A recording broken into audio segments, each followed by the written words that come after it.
This Family Life News podcast is made possible by the support of listeners like you. It's the Noon Report from Family Life, bringing a Christian worldview to what's happening in New York, Pennsylvania, across the country, and around the world. Weather with Kevin Williams, plus special features and reports with the Family Life News team. Now, here's what's happening. Good afternoon. Thanks for checking in. A lot going on the world stage today. We'll begin in Moscow, where high-stakes talks happen today to wind down the war between Russia and Ukraine. President Trump's peace envoy, Steve Witkoff, held face-to-face talks at the Kremlin with Russian ruler Vladimir Putin. The White House has set a Friday deadline for Moscow to agree to a ceasefire. If it doesn't, it will face sanctions. The BBC's Steve Rosenberg gets us started. We haven't seen any signs, any signals from the Kremlin that it's willing to do a U-turn or make concessions in order to end the fighting. But we do not know what is in Steve Witkoff's briefcase. The Trump administration's threatening to punish countries like India and China that do business with Russia as it tries to wind down Europe's largest war since World War II. Tense times in the Middle East. Israel making plans for a complete takeover of Gaza. It comes after the terror group Hamas released new video of emaciated hostage Evitar David. He's seen being forced to dig his own grave in a Hamas-run tunnel. His brother Eli addressing the Israeli Security Council. We now know from medical reports and other indications that Eviatar, Guy, and the others are the brink of death. They may only have days left to live. Hamas is not allowing the Red Cross any access to the hostages that it is holding. Air quality alerts remain in effect today for parts of New York and Pennsylvania. Smoke from hundreds of Canadian wildfires continues to hover over us. Amanda Lefton with the New York DEC. We expect this to be a multi-day event. We expect to continue to see poor air quality in much of the state, at least until Thursday. New York Health Commissioner Dr. James McDonald. If you're out there every day in this, there can be an accumulative effect over your lifetime. So it's important to take this seriously and think about adjusting your activities. The state's top doc says those with compromised immune systems are especially at risk. Texas Senator John Cornyn wants the FBI to track down more than 50 Democrats who fled the Lone Star State to protest a redistricting bill. Correspondent Jessica Rosenthal. Cornyn wrote, "In a representative democracy, we resolve differences with debate and voting, not by running away." He said federal resources may be necessary to find the lawmakers who are potentially violating the law. Governor Greg Abbott ordered their arrest, saying they can't conduct state business, and the Democrats are violating their oaths of office. President Trump weighing in on the controversy. It almost looks like they've abandoned the state. It looks very bad. You can't just sit it out. You have to go back. You have to fight it out. That's what elections are all about. Former President Barack Obama calls the GOP efforts in Texas a, quote, power grab that undermines our democracy. The runaway Democrats vow to remain in exile until a special session of the Texas state legislature ends in a couple of weeks. They fled Texas to deny Republicans a vote on a new congressional map that heavily favors the GOP. Atomic war was born on this date 80 years ago. It was August 6th, 1945, when the U.S. dropped the world's first atomic bomb on Hiroshima, Japan. Former President Harry S. Truman. With this bomb, we have now added a new and revolutionary increase in destruction. We have spent more than $2 billion on the greatest scientific gamble in history. And we have won. That was Harry Truman on August 6, 1945. 80 years ago today, the Hiroshima bombing resulted in the deaths of 140,000 Japanese. A second attack 3 days later on Nagasaki left 70,000 dead. Japan surrendered a week after that, bringing about an official end to World War II.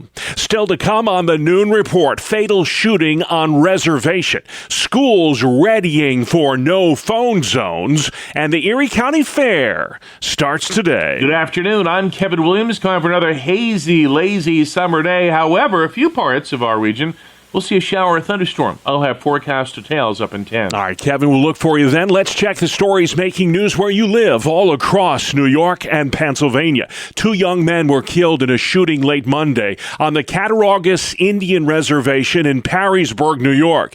Captain Daniel Howard with the New York State Police. We are not looking at for any active suspects at this point, but it is actively being investigated. We have multiple scenes that are being investigated throughout quite a large area. The 18 and 23-year-old victims were members of the Seneca Indian Nation and lived on the reservation. A third person was wounded, also a young male. 200 of New York's 700 school districts are late in submitting plans to implement a statewide cell phone ban in the classroom. The deadline was August 1st. The plans must be submitted by all public and charter schools as well as BOCES. New York Senate Education Committee Chairwoman Shelley Mayer. Do not bring your phone to school, nor your watch, nor your internet that you can get Instagram on while the teacher is speaking. It's going to be a game changer. Basically, if you've got something electronic, leave it at home, she says. Districts that have yet to unveil their plan to comply with this bell-to-bell ban say they're still working on storage issues. The state did not release its policy guidelines until July, giving districts less than a month to get input from parents, students, and staff. An economist at Point Park University in Pittsburgh says back-to-school shopping can be a huge benefit to your wallet.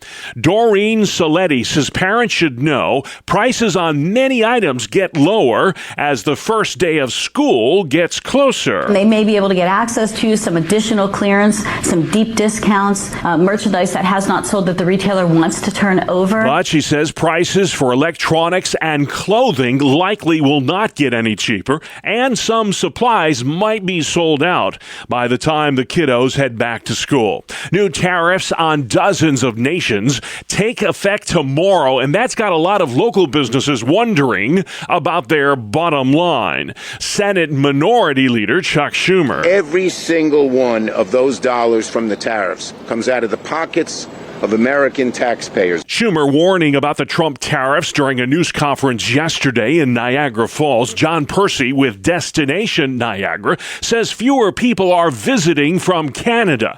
And that's bad news for Western New York's tourism industry. It affects their sales. It affects their revenue. It affects their bottom line. A lot of times we are forgotten because we don't manufacture something.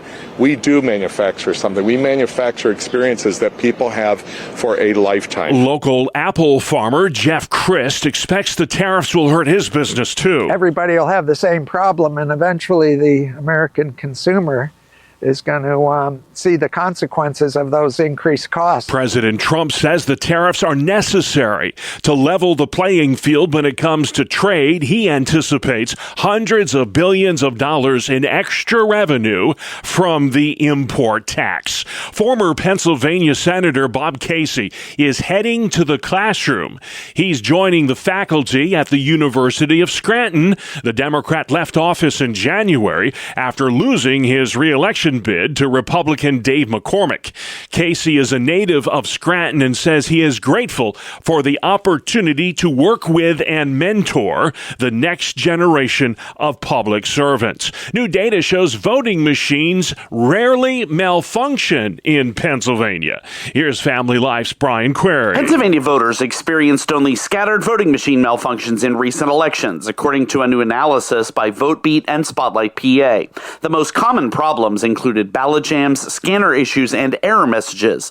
Most were resolved quickly, often by sending trained county workers, known as rovers, to polling places with supplies and tools to fix or replace machines.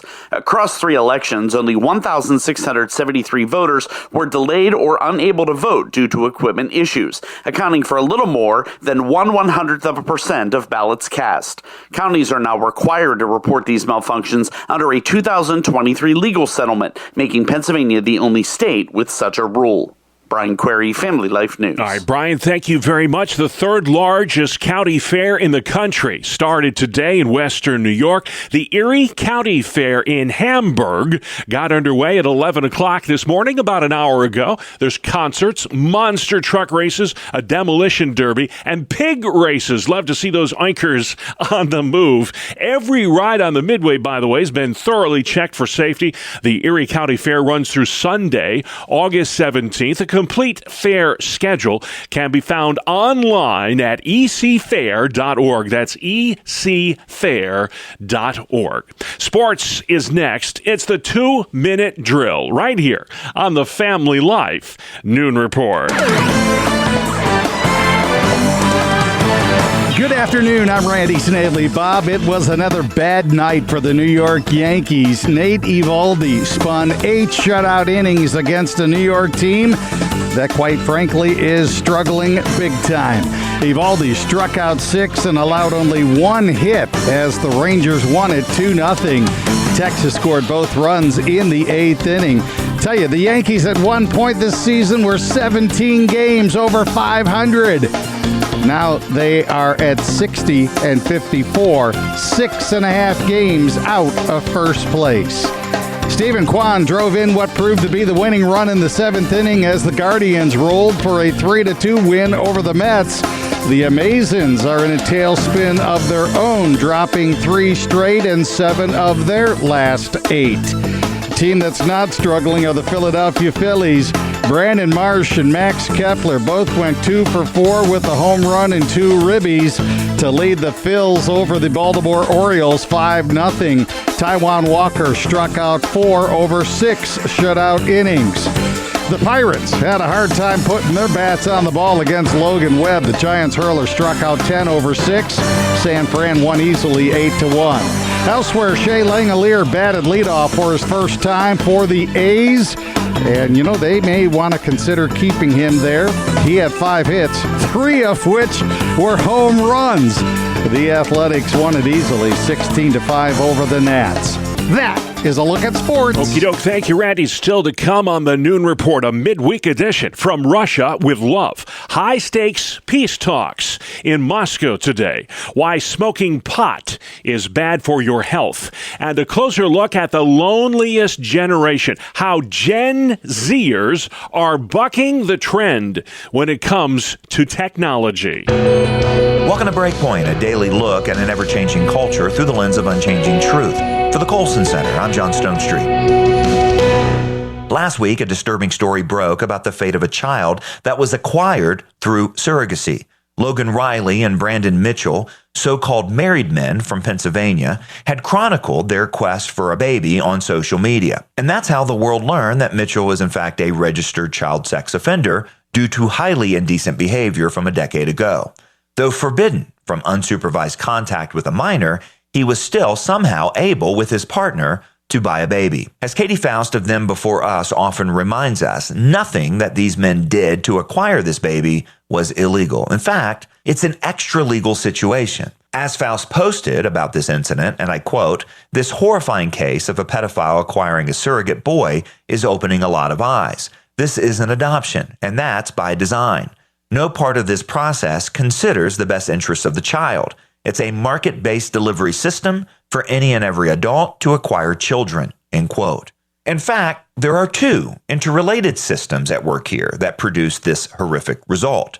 There's the legal system, which, as Faust noted in her post, is basically allergic to any and all regulation or legal barrier to artificial reproductive technologies, especially for those that provide same-sex couples with children. But there's also the artificial reproductive technologies themselves, which are pushing further and further into uncharted territory. For example, Ellis Dugdale recently wrote about 8 babies made in a lab. Now, tragically, that kind of thing's not uncommon these days. Why these particular babies made headlines is that each one carries DNA from 3 parents, 1 man and 2 women. Now, as it turns out, the genetic contributions from each adult are not even close to being equal. As Dugdale put it, and I quote, "The aim of this procedure has not been to create hybrid creatures, but to prevent horrific disease linked to mitochondria, the microscopic power generators in the mother's egg," end quote. And that sounds noble until we remember that the aim of IVF and surrogacy was to help infertile couples have children. But now these ethically fraught practices are being used to help perfectly healthy adults who are not infertile, but are actually naturally sterile to acquire children. And so is there any doubt that this procedure, known as mitochondrial donation, won't be used to give polyamorous couples the kind of kids that they want too? In another recent piece in the Free Press, Madeleine Kearns described her journey through what she called her own unexplained infertility. Multiple doctors had recommended to her IVF as being the best and even only option. But Kearns instead chose something known as natural procreative technology, an emerging science that's aimed at treating underlying conditions that affect fertility. As Kearns put it, and I quote, "Revolutionary though it has been, IVF does not restore a would-be mother's body to optimal health. In fact, IVF is often a profoundly uncomfortable experience for women, not to mention an expensive one. It's no wonder that many women with unexplained infertility are left feeling that mainstream medicine has failed them, subjecting them to stressful, painful interventions while leaving them in the dark about the mysteries of their own bodies." End quote. A worldview that insists on absolute autonomy, that the customer is always right, will corrupt medicine. Christians have to offer a better way. In fact, the opportunities are ripe right now for the bride of Christ to promote healing, to become agents of restoration in the world of medicine, and to advance human dignity, not just by opposing abortion, but also by ensuring that children aren't reduced to products that are bought and sold. For the Colson Center, I'm John Stonestreet with Breakpoint. Thank you, John. Outside next, Kevin Williams. Here is your family life weather forecast for the call for this afternoon. A mixture of clouds and sunshine. It'll be hazy and warm. It'll be a shower or thunderstorm in parts of western and central New York and even a few parts in eastern Pennsylvania. Very spotty. High temps, low 80s. Partly cloudy, hazy tonight, low near 60. Tomorrow and Friday, good deal of sunshine. Still hazy, but that haze should start to thin. High temperatures both days, generally upper 70s to the middle 80s. Thank you very much, Kevin. The weather, again, our top story today, Wednesday, the 6th of August. Air quality alerts remain in effect across parts of Pennsylvania and much of upstate New York. Family Life's Dee Haley has the view from our Buffalo newsroom. The New York State Department of Environmental Conservation has extended an air quality health advisory for fine particulates until midnight tonight in western New York. Air quality levels in outdoor air are predicted to be greater than an air quality index or AQI value of 100 for fine particulates. The higher the AQI, the greater the health concern. The air quality alert has been extended due to smoke entering our region from the Canadian wildfires. The AQI value is considered unhealthy, especially in sensitive groups such as young children, older adults, and anyone with breathing or heart conditions. Dee Haley, Family Life News. All right, Dee, thank you very much. Reporting from Buffalo today, Dr. Russell Silverman at St. Joseph's Hospital in Syracuse tells CNY Central this is not just campfire smoke here, folks. It's not just the wood burning, but it's also the plastic material in homes that have been destroyed. He suggests even if you're not in a sensitive group, you should limit your time outside today. It affects everybody one way or another, but once these particles get into the bloodstream, they can actually create heart attacks and strokes and other events. Silverman adds if you're working outside or spending a lot of time outdoors today, you might want to consider wearing a mask. The haze is expected to clear out tomorrow. White House peace envoy Steve Witkoff in Moscow today for high-stakes peace talks with Vladimir Putin. They're discussing ways to wind down the war with Ukraine, Europe's largest war since World War II. Correspondent Keir Simmons. Witkoff has met Putin 4 times with little to show for his efforts, and President Putin is stubbornly signaling he will not back down. The Trump administration has set a Friday deadline for Russia to agree to a ceasefire or face sanctions. The White House is also threatening higher tariffs for countries that do business with Moscow, countries like India and China. The Trump administration may use the FBI to force Texas Democrats to return to Austin and allow a floor vote on a House redistricting bill.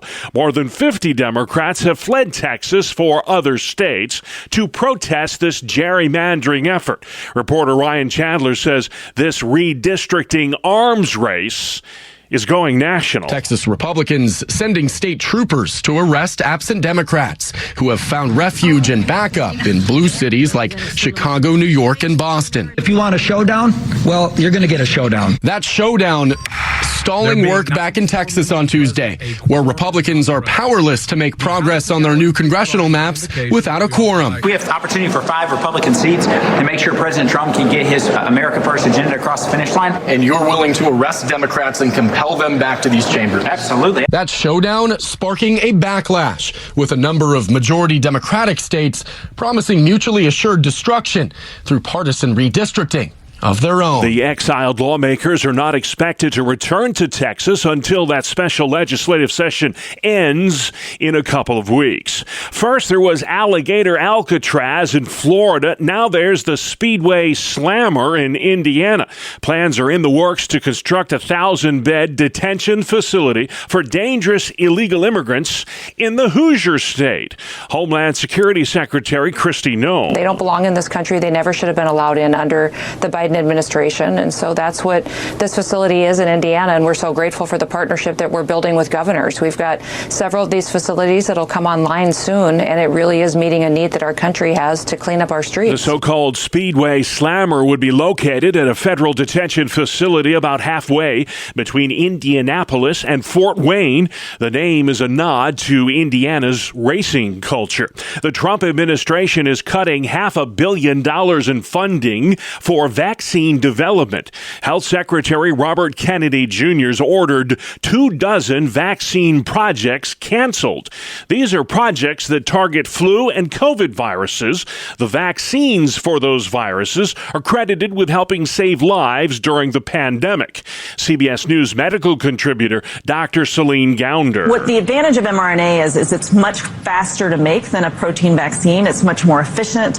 And so when you're in the middle of an emergency, like a COVID pandemic, you want the fastest thing possible, something that you don't have to wait years to develop. Kennedy says the government is prioritizing the development of what he calls safer and broader vaccine strategies. A warning today for marijuana users.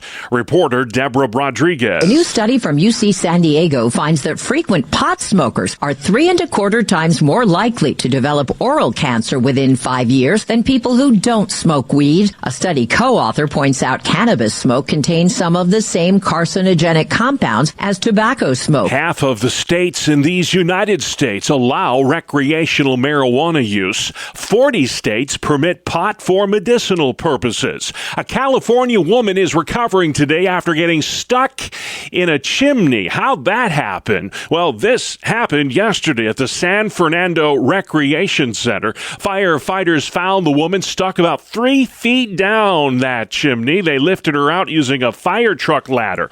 The woman was conscious and alert when she was loaded onto the ambulance. A new law in Arkansas that requires schools display the 10 Commandments. That law is on hold. A federal judge is looking into whether it violates the Constitution. Pastor Jesse Turner says no, it does not. This is just common sense.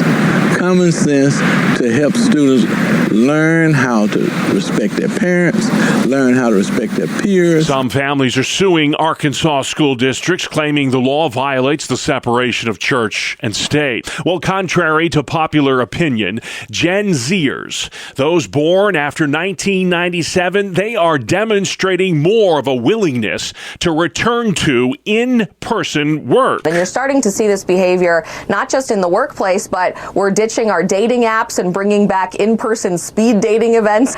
You're looking at people really wanting to build something with their hands, to touch one another, and to have that sense of real connection. That's Gen Z influencer and author Isabel Brown. Young people had our entire lives thrust into the metaverse really against our will. We started dating online. All of our friendships and relationships took place online. Certainly all of our entertainment was digital, and work and school were as well. So we instantly were thrust into a disconnected culture where loneliness and mental health problems started to thrive. Brown says Gen Zers are increasingly craving encouraging more in-person interaction at work, home, school, and church. It's ironic because you would think today with technology and social media, you're more connected to other people around you. But in reality, I think we've faced this paradox culturally, and it's a question left for our generation to answer. How do we responsibly balance the role of technology in connecting us while also preventing that isolation and loneliness that often is hiding behind a screen? She adds Gen Zers are leading the religious resurgence in America today. It's young people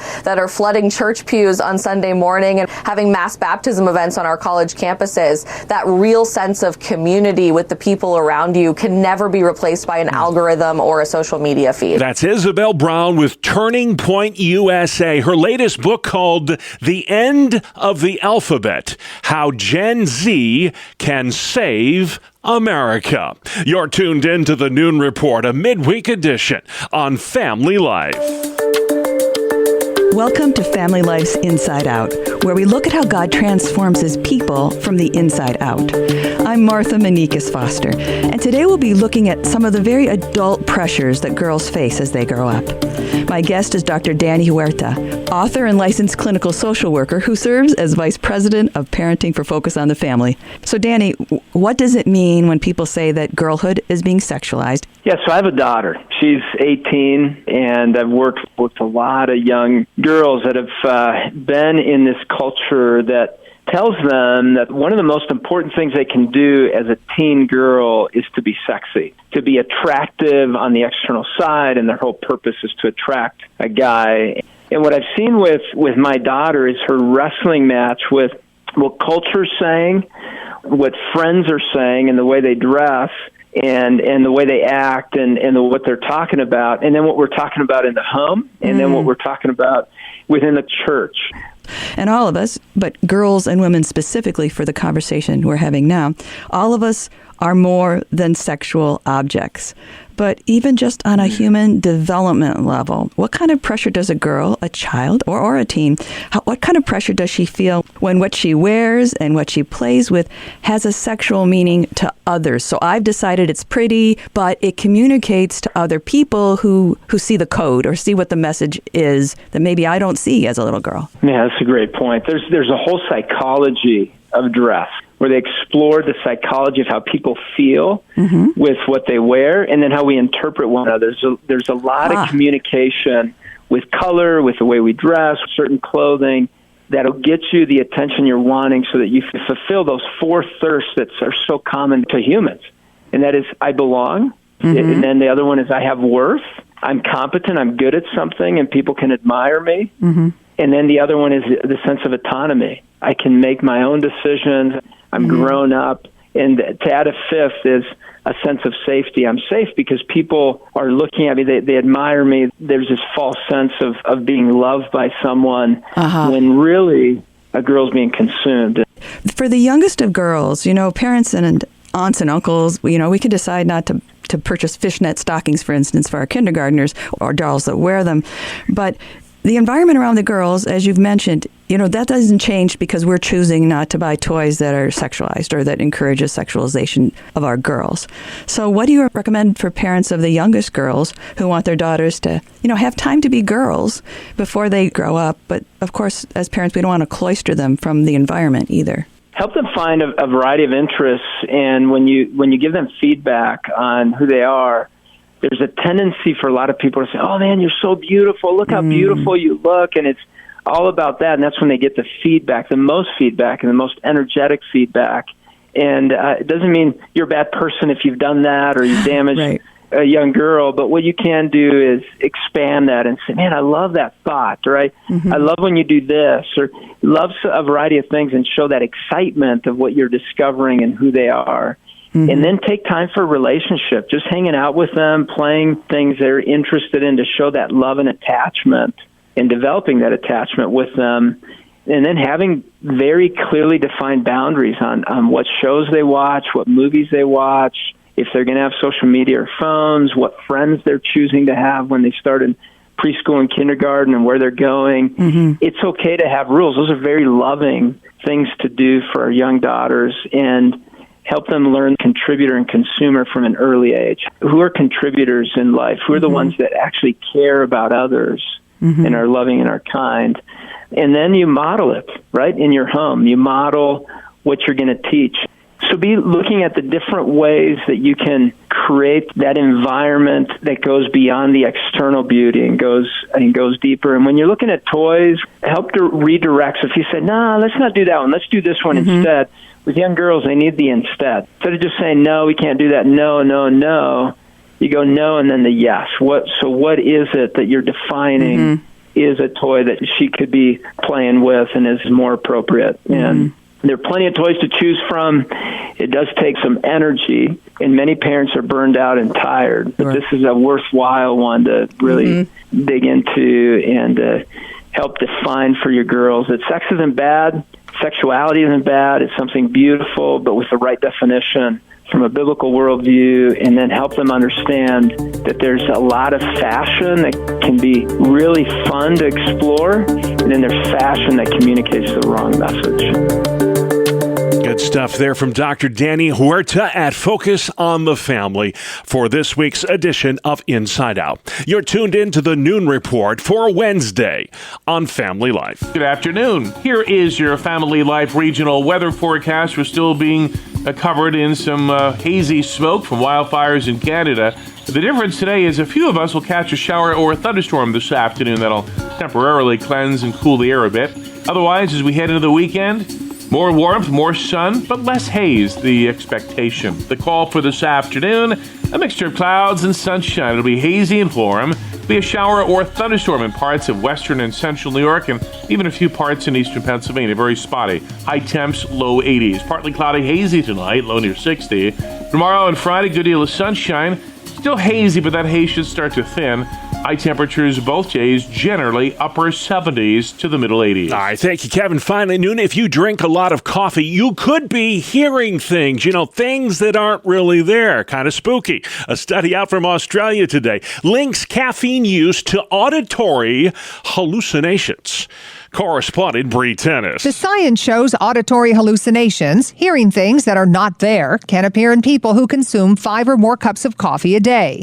The study was based on coffee, but the link is caffeine combined with stress. Researchers say auditory hallucinations are more like hearing a TV or radio that's not actually on, and not voices commanding you to do things. And they say not everyone who drinks a lot of caffeine will get them. But decaf is good, too. I'm Bree Tennis. All right, Bree, thank you very much. And just like that, we're out of time. That's our world. The world we live in, Wednesday, the 6th day of August. I'm Bob Price. Family Life News. You've been listening to the Noon Report, heard weekdays on Family Life. Thank you for listening.